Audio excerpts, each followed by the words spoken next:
Hello everyone, नमस्ते and welcome back to nurturing homes. घर को संभाल के रखना, ऑर्गेनाइज रखना, ये हम सबकी प्रायोरिटी होती है। लेकिन हम लेडीज के पास मल्टीटास्क करने के लिए इन न्यूमरस वर्क होते हैं। ना चाहते हुए भी कभी ना कभी हम सबके यहाँ पे आपको घर का कोई सेक्शन ऐसा मिल जाएगा जहाँ की हालत बहुत ज़्यादा खराब हो चुकी है और उस पर्टिकुलर एरिया को अटेंशन देना हमारी टॉप प्रायोरिटी बन जाती है। ऐसे ही यहाँ पे आप मेरी वार्डरोब देख सकते हैं जिसकी हालत कुछ बहुत ज़्यादा अच्छी नहीं है। हालांकि मैंने बास्केट्स यूज़ कर रखी हैं, लेकिन हालत तो आप देख ही सकते हैं। सब कुछ इस समय जंबल्ड हो चुका है, ठीक से नहीं पड़ा हुआ है। क्या है, कितना है, कुछ समझ नहीं आ रहा है। हैंगर्स भी मैं यूज़ कर रही हूँ, लेकिन इतने सारे हम लोग के पास कपड़े होते हैं कि उन्हें ऑर्गेनाइज करना बहुत मुश्किल होता है। इस तरीके से कपड़े टंगे हुए हैं कि एक हैंगर में 3-3, 4-4 ड्रेसेस हैं। पता ही नहीं चलता है कि कौन सी ड्रेस कहाँ पे पड़ी हुई है। कपड़ों को प्रेस करके हैंगर में टांगने की भी मेहनत खराब हो जाती है अगर इस तरीके से हम कपड़ों को वार्डरोब में रखें तो आज मैंने सोचा कि अपने इस वार्डरोब को अपनी अटेंशन देती हूँ, इसको ऑर्गेनाइज करती हूँ और किस तरीके से ऑर्गेनाइज कर रही हूँ ये आपके साथ भी शेयर कर रही हूँ। तो चलिए इस वीडियो को आगे बढ़ाते हैं और ज़ीरो कॉस्ट आइडियाज़ आपके साथ शेयर करने वाली हूँ, इवन स्पेस सेविंग आइडियाज़ जो वार्डरोब ऑर्गेनाइजेशन में आपकी मदद करेंगे। हमारी वार्डरोब हो या घर का कोई भी और कोना जिसको हमें ऑर्गेनाइज करना हो, first and the foremost rule होता है कि उस जगह को कंप्लीटली खाली कर दिया जाए। सारा सामान निकाल के आप एक जगह पे गैदर कर लीजिए ताकि आपको पता हो कि कितना सामान आपके पास है, कितना ज़रूरी है, कितना रखने वाला सामान है और कितना बेकार सामान है जो अननेसेसरली हमने रखा हुआ है, जिसकी अब हमें ज़रूरत नहीं है। और ख़ास तौर से कपड़ों के साथ तो ये बहुत होता है। हमारे पुराने कपड़े भी पड़े रहते हैं और हम नए खरीदते रहते हैं, जिसकी वजह से क्लटर बढ़ता रहता है। तो यहाँ पे मैंने अपनी पूरी वार्डरोब खाली कर ली है।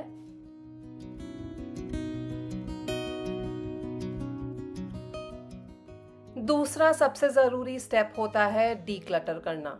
जैसे कि मैंने कहा, कपड़ों में सबसे ज़्यादा क्लटर पाया जाता है हमारे घर में और समहाउ हम अपने कपड़ों के साथ बहुत अटैच्ड होते हैं। हमें पता होता है कि कुछ कपड़े हमें फिट नहीं आ रहे हैं, फिर भी हम उन्हें रखे रहते हैं ये सोच के कि शायद कुछ महीनों के बाद हमें वो फिट आ जाएंगे, हम पतले हो जाएंगे या जो भी है। अगेन बहुत सारे कपड़े ऐसे भी होते हैं जो आउट ऑफ फैशन हो चुके होते हैं और ऑब्वियसली हम उन्हें रखे रहते हैं कि शायद जब फैशन वापस आएगा हम उन्हें रीयूज़ कर लेंगे। ऐसा करते करते पुराना भी पड़ा रहता है और नए तो हम खरीदते ही खरीदते हैं। बहुत ज़रूरी है कि टाइम टू टाइम हम अपने कपड़ों को डीक्लटर करते रहें, जिनकी ज़रूरत नहीं है उनको हटा दें, या जो हमारी वार्डरोब हम यूज़ करते हैं उसमें वही कपड़ा सामने रखें जो हमारे डेली पहनने वाले हों।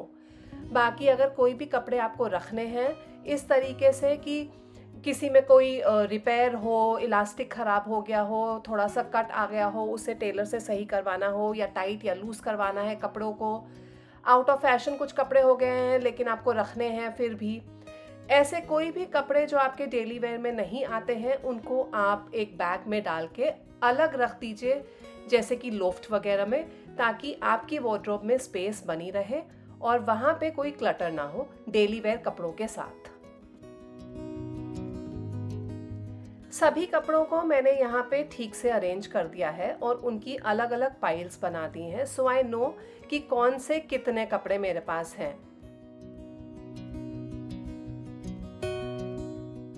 हर एक की मैंने अलग अलग पाइल्स बनाई हैं, जैसे कि यहाँ पे कुछ मेरी कुर्तीज़ हैं, वेस्टर्न टॉप्स हैं, इनकी पाइल अलग बनाई है, लेगिंग्स हैं, यहाँ पे जीन्स का पाइल अलग बनाया है मैंने। इसी तरीके से कुर्तीज़ अलग रखी हैं, 2 piece kurti sets without dupatta या फिर जो फुल सेट्स हैं विद दुपट्टा, इन सब की पाइल्स मैंने अलग अलग बनाई हैं। अब मुझे अच्छे से पता है कि कितना सामान रखने वाला है, कितना बेकार का ही मैंने असेंबल कर रखा था।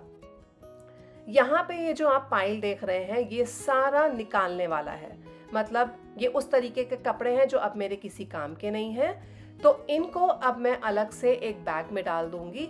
इनको मैं रखने नहीं वाली, मुझे पता है मैं इनको आगे भी चल के यूज़ नहीं करूँगी, इसलिए मैं इन्हें यहाँ पे बैग में डाल रही हूँ ताकि कल जब मेरी मेड आए मैं उसको ये सारे कपड़े दे दूँ।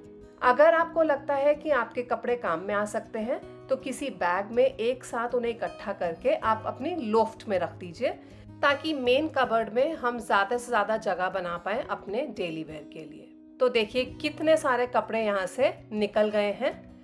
अब यहाँ पे मेरे पास कुछ हैंगर्स हैं, ये तो हम काम में लेंगे। ये जो बास्केट्स हैं स्टोर बॉट वाली, ये मैं आज यूज़ नहीं कर रही हूँ क्योंकि आपके साथ सारे ही DIY ईजी आइडियाज़ शेयर करने वाली हूँ, नो कॉस्ट वाले, जिनको यूज़ करके आप अपने वार्डरोब का ऑर्गेनाइजेशन कर सकते हैं। अब नेक्स्ट स्टेप है कि वार्डरोब ऑर्गेनाइज करने से पहले मैं अपना कबर्ड क्लीन कर लूँगी। तो कॉलिन लिया है मैंने यहाँ पे और एक माइक्रोफाइबर का क्लॉथ, और उससे मैं पूरा कबर्ड वाइप करके ले लूँगी।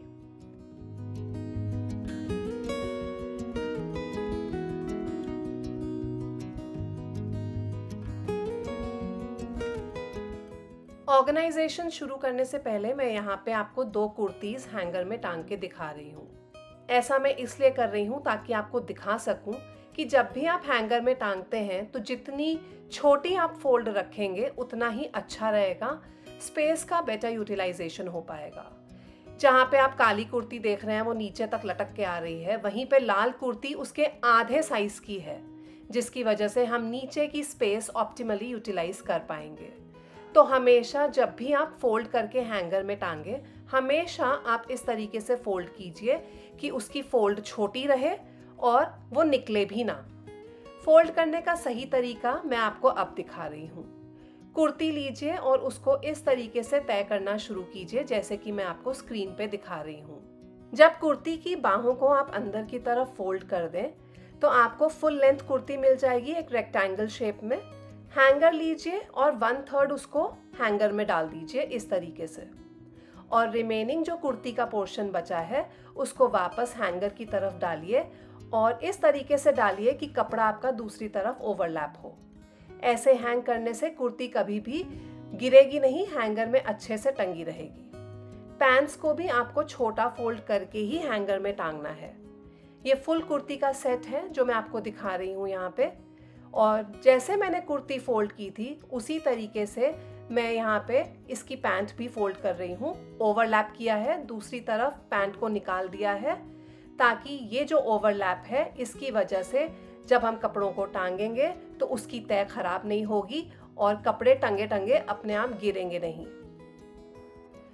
अब हैंगर में ऑर्गेनाइजेशन करने के लिए मैं यहाँ पे एक रॉड का इस्तेमाल कर रही हूँ और एक रस्सी का। आप घर में पड़ी कोई भी वेस्ट रॉड और रस्सी का इस्तेमाल कर सकते हैं। इन दोनों चीज़ों को इस्तेमाल करके मैं अपनी वार्डरोब की स्पेस को डबल अप करने वाली हूँ। वार्डरोब के अंदर जो रॉड लगी हुई थी उसी के अंदर से मैंने रस्सी को पास किया है और 2 रस्सियों में गांठ लगा के इस तरीके से हैंग कर दिया है। इन दोनों रस्सियों के बीच से मैं ये रॉड को पास कर दूंगी और मेरे पास जो हैंगिंग स्पेस थी कपड़ों की वो अब डबल अप हो गई है। मैंने यहाँ पे छोटी रॉड ली है क्योंकि मुझे इतने ही हैंगिंग क्लोथ्स रखने हैं। आप चाहें तो अपने कबर्ड के हिसाब से फुल लेंथ की रॉड भी ले सकते हैं। अब यहाँ पे मैं ऊपर नीचे दोनों रॉड्स पे कपड़े आसानी से टांग सकती हूँ और बेटर तरीके से ऑर्गेनाइज कर सकती हूँ। ये कम्प्लीटली आपके ऊपर डिपेंड करता है कि आपको ये ऑर्गेनाइजेशन कैसे करना है। फुल लेंथ कबर्ड के हिसाब से करना है या फिर आधा ही, जिस तरीके से मैं कर रही हूँ। मुझे ऐसा लगता है कि इस बार इस तरीके से ऑर्गेनाइज करने से कबर्ड का ज़्यादा नीट लुक आएगा। So I am trying this out. आप अपने हिसाब से ये वर्कआउट कीजिएगा। वार्डरोब की बाकी की स्पेस को ऑर्गेनाइज करने के लिए मैं यूज़ करूँगी घर पे पड़े वेस्ट कार्डबोर्ड बॉक्सेस का, जो कि हमारे ऑनलाइन शॉपिंग के साथ आते हैं।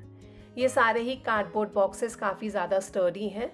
कोई भी ऐसा बॉक्स आप इस्तेमाल मत कीजिएगा जो कि स्टर्डी ना हो, क्योंकि अदरवाइज वो DIY आपका वेस्ट चला जाता है। अब यहाँ पे मेरे पास एक काफ़ी बड़ा सा स्क्वायर बॉक्स है और इतना बड़ा स्क्वायर बॉक्स किसी काम का जनरली नहीं होता है, तो मैं इसको आधा करके यूज़ करने वाली हूँ। किस तरीके से मैं आपको दिखाती हूँ।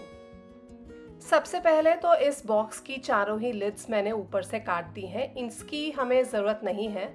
नाइफ से आप कार्डबोर्ड को काटिएगा तो आसानी होती है, सिजर्स से थोड़ा मुश्किल पड़ता है कार्डबोर्ड को काटना।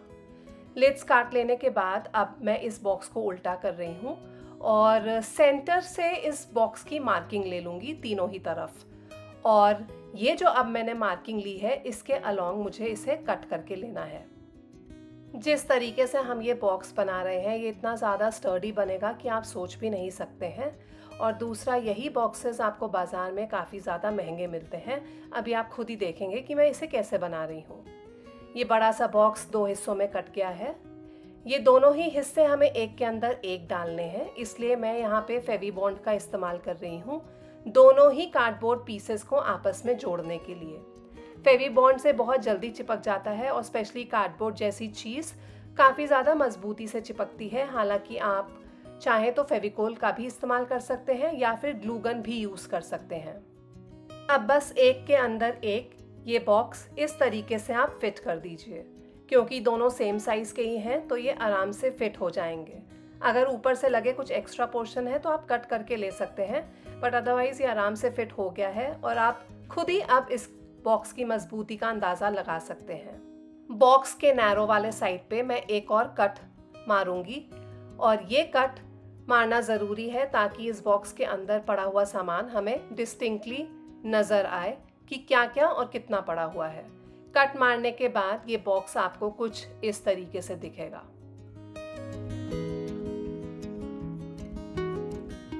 अब बस सिंपल एक गिफ्ट रैपिंग शीट के साथ इस गत्ते के डब्बे को कवर कर लीजिए ताकि ये थोड़ा सा अच्छा दिखे। मैंने सिंपल जो गिफ्ट रैप करने वाली शीट्स आती हैं 10-10 रुपए वाली, उन्हीं में से एक ली है और एक शीट में ही, इनफैक्ट एक शीट से भी कम शीट यहाँ पे लगी है और ये बॉक्स मेरा कवर हो गया है। यही बॉक्सेस अगर आप बाज़ार से लेंगे तो काफ़ी ज़्यादा एक्सपेंसिव पड़ते हैं। वहीं पे हमने बेकार पड़े कार्डबोर्ड बॉक्स से एक बहुत ही यूज़फुल ऑर्गेनाइज़र बना लिया है। इसमें मैं स्टोर करके रखूँगी अपनी कुर्तीज़ को। कुर्ती को मैं ऑलमोस्ट सिमिलर तरीके से ही फोल्ड कर रही हूँ जैसे कि मैंने हैंगर में टांगा था, बस फ़र्क इतना है कि अब मैं हैंगर नहीं यूज़ कर रही हूँ। यहाँ पे प्रॉपर फोल्ड हमें सभी कुर्तीज़ का मिल गया है और देखिए किस बेहतरीन तरीके से यहाँ पे सारी कुर्तीज़ इस ऑर्गेनाइजर में फिट हो गई हैं। देखने में भी मुझे डिस्टिंक्टली पता चल रहा है कि कौन सी कुर्ती पड़ी है। निकालना भी आसान है और इन्हें रखना भी।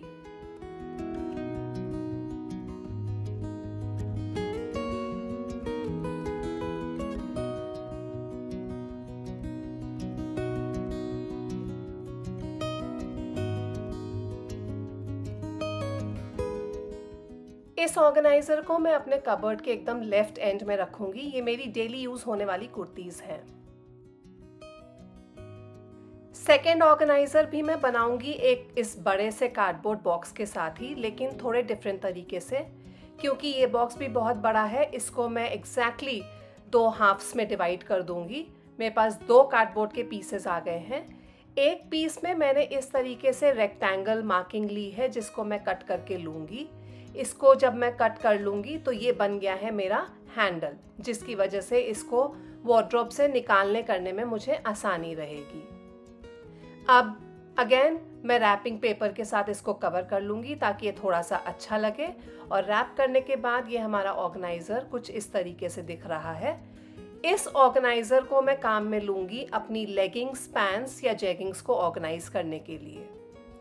लेगिंग्स को फोल्ड करने के लिए मैं एग्जैक्टली इनको हाफ में फोल्ड कर रही हूँ पहले लेंथ वाइज, और उसके बाद एक हाफ फोल्ड देने के बाद मैं इनको रोल करना शुरू करूँगी। रोल करते करते जब आप एक एंड में आएंगे तो वेस्ट की तरफ आपको जो ओपनिंग मिलेगी उसको उल्टा फोल्ड कर दीजिए ताकि ये लेगिंग एक तरीके से लॉक हो जाए और फोल्ड इसका खुले नहीं। That is it. सारी लेगिंग्स, पैंट्स, प्लाजोज आप इस तरीके से फोल्ड करके रख सकते हैं। जीन्स वगैरह को कैसे हैंग करना है या फोल्ड करना है ये तो मैं पहले ही अपने एक वीडियो में बता चुकी हूँ। फिलहाल यहाँ पे सारी लेगिंग्स मैंने इस तरीके से फोल्ड करके रोल कर ली हैं और इसको मैं इस ऑर्गेनाइजर में डालूंगी। अब कोई भी लेगिंग आप निकाल सकते हैं, वापस डाल भी सकते हैं। ना ये आपस में मिंगल होंगी, ना ही इनकी तह खुलेगी। इस तरीके से परफेक्टली ये ऑर्गेनाइज्ड हैं।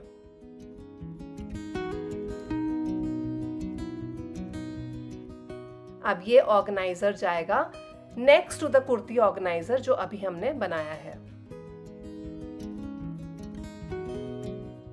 इतना सब ऑर्गेनाइज कर लेने के बाद यहाँ पे जो ऊपर की स्पेस आपको दिख रही है, यहाँ के लिए मैं एक हैंगिंग ऑर्गेनाइजर बनाने वाली हूँ। और इसके लिए मैं यूज करूंगी एक चौड़े मुंह वाला क्लॉथ बैग का, मतलब जिसका बेस थोड़ा सा चौड़ा हो। जनरली मिठाई के क्लॉथ बैग्स इस तरीके के होते हैं। इस शॉपिंग बैग का एक नैरो साइड मैं कट करके ले लूंगी। बस इसको जैसे ही आप कट कर लेंगे ना, आपका ऑर्गेनाइजर रेडी हो जाएगा हैंग करने के लिए। ये जो हमारे पास एक हिस्सा कट करने के बाद बैग रेडी हुआ है, इसको मैं वार्डरोब के अंदर की रॉड में टांग दूंगी। अब क्योंकि इसका बेस बहुत ज़्यादा स्टर्डी नहीं है, तो इसके बेस को स्टर्डी बनाने के लिए मैं इसके बेस के लेंथ के हिसाब से एक कार्डबोर्ड पीस यहाँ पे रख रही हूँ, ताकि इसका बेस मजबूत हो जाए। कुछ हमारे पास ऐसे भी डेली वेयर होते हैं जो बहुत ज़्यादा नहीं होते, जैसे कि हमारे नाइट वेयर्स या फिर एक्सरसाइज करते वक्त जो हम पहनते हैं। ये एटलीस्ट मेरे पास तो 3 से 4 जोड़े ही होंगे इनके, इससे ज़्यादा नहीं है। ऐसे कपड़ों को ऑर्गेनाइज करने के लिए ये वाला हैंगिंग ऑर्गेनाइजर बेस्ट है, ताकि मैं इनकी अलग से एक पाइल खड़ी ना करूं और नीचे अननेसेसरी वर्टिकल स्पेस खराब ना हो।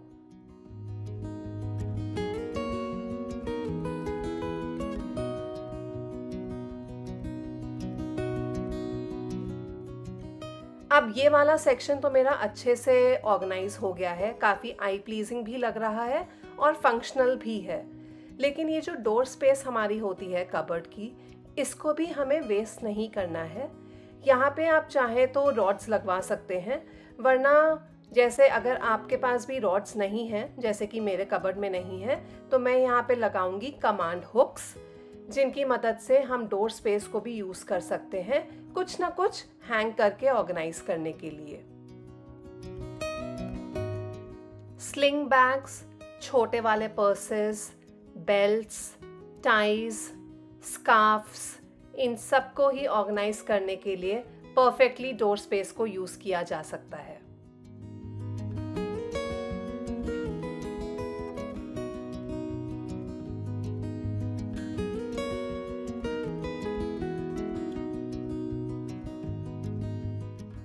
कुछ कपड़े हम एक से ज़्यादा बार पहनते हैं धोने डालने से पहले।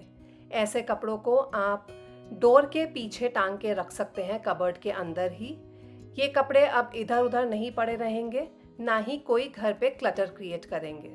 परफेक्ट जगह है इनको रखने के लिए। स्पेस का भी यूटिलाइजेशन हो गया और कपड़े भी ऑर्गेनाइज्ड रहेंगे। एक और ऑर्गेनाइजर मैं यहाँ पे बनाऊंगी। इसके लिए मैं हैंगर यूज कर रही हूँ और कुछ चूड़ियों का। इन चूड़ियों को हैंगर के साथ मैं इस तरीके से अटैच कर दूंगी, एक थ्रेड की मदद से, या फिर आप कोई रस्सी का भी इस्तेमाल कर सकते हैं। ये जो चूड़ियों वाला हैंगर है, इसको भी मैं डोर स्पेस पे ही हैंग करूंगी और इन चूड़ियों के अंदर मैं अपने दुपट्टों को ऑर्गेनाइज करके रख सकती हूँ। वैसे मेरे पास बहुत ज़्यादा दुपट्टे नहीं हैं, लेकिन कुछ क्रेप, जॉर्जेट या शिफॉन के दुपट्टों को फोल्ड करके ऑर्गेनाइज करना बहुत मुश्किल होता है। इस तरीके से ये क्लटर नहीं क्रिएट करेंगे और दुपट्टे एकदम परफेक्टली ऑर्गेनाइज्ड रहेंगे।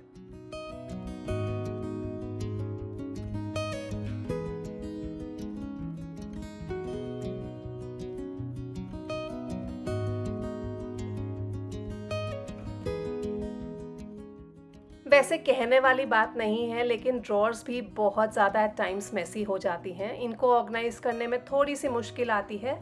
तो यहाँ पे ड्रॉर को भी मैंने खाली कर लिया है और इसको ऑर्गेनाइज करने के लिए मैं यहाँ पे यूज़ करूँगी कुछ कार्डबोर्ड पीसेस का, जिनको मैंने अपने ड्रॉर की लेंथ और ब्रेथ के हिसाब से काट लिया है। कितने सेक्शंस बनाने हैं उसके हिसाब से ही आप ये स्ट्राइप्स कार्डबोर्ड की काट के लीजिएगा। अब यहाँ पे जो इंटरसेक्शन पॉइंट्स हैं, वहाँ पे मैं मार्किंग ले लूँगी क्योंकि इसके अलॉन्ग मुझे थोड़ा सा कट करके लेना है।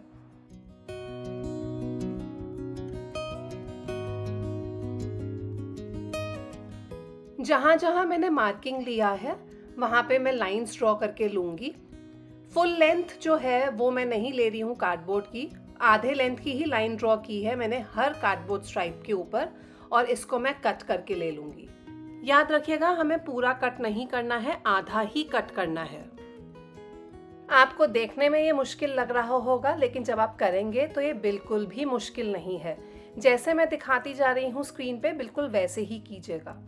एक बार जब ये सारी मार्किंग्स आप कट करके ले लें तो बस हमें स्ट्राइप्स को इस तरीके से अरेंज करना है, एक के अंदर एक। इन कट मार्क्स की वजह से कार्डबोर्ड स्ट्रिप्स एक के अंदर एक चली जाएंगी और हिलेंगी भी नहीं। अब आपको समझ में आ ही गया होगा कि मैंने क्या किया है। यहाँ पे हमें कार्डबोर्ड स्ट्राइप्स के सेक्शंस मिल गए हैं, और बस ये पूरा कार्डबोर्ड मैश हमारे ड्रॉर के अंदर चला जाएगा कुछ इस तरीके से। इसमें आप मल्टीपल चीज़ों को ऑर्गेनाइज करके रख सकते हैं। इनफैक्ट ये परफेक्ट है आपके सॉक्स, हैंकीज या इनरवेयर्स को ऑर्गेनाइज करके रखने के लिए। अब हर चीज़ आपको एकदम डिस्टिंक्टली दिख भी रही है, निकालना भी आसान है और रखना भी। क्या ख्याल है आपका? मेरे साथ ज़रूर शेयर कीजिएगा।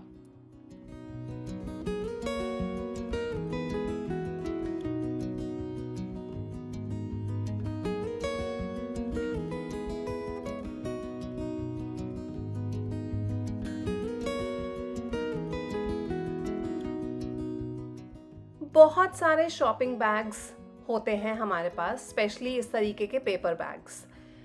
मेरे एक पिछले वीडियो में एक व्यूअर ने कमेंट किया था कहाँ तक इन सब चीज़ों को संभाल के रखें। तो चलिए मैं कुछ और ब्यूटीफुल यूज़फुल DIY ऑर्गेनाइजेशन आपके साथ शेयर करती हूँ इन पेपर बैग्स का। तो यहाँ पे मैंने 2 पेपर बैग्स ले लिए हैं और इनके हैंडल्स मैंने कट कर दिए हैं।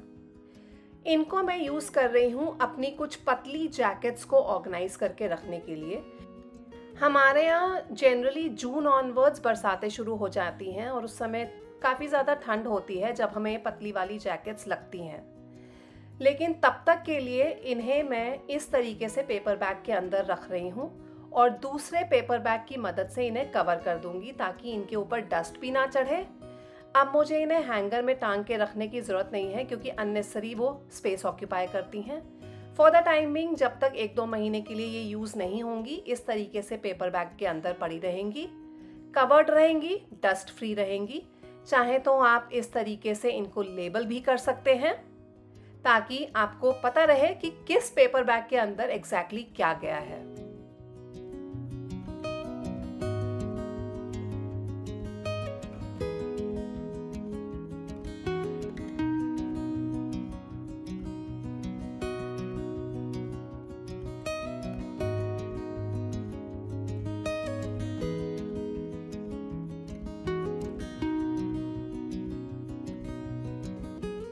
इन पेपर बैग्स को आप और भी बहुत सारे तरीकों से इस्तेमाल कर सकते हैं। मैंने इसका बेस फोल्ड कर दिया है और अब मैं इसको हाफ हाफ में फोल्ड कर दूंगी ताकि मुझे एग्जैक्टली इस पेपर बैग का सेंटर मिल जाए। और ये जो सेंटर मुझे मिला है फोल्ड करने के बाद, इसके अलोंग मैं इसको कट कर दूंगी।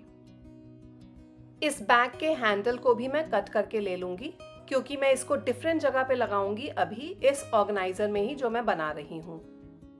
अब ये जो 2 पेपर बैग के पीसेस हमें मिले हैं, इसे एक के अंदर एक डाल के हम या तो पेस्ट कर लेंगे या स्टेपल कर लेंगे। डबल करने से इस बैग की मजबूती और ज़्यादा बढ़ गई है।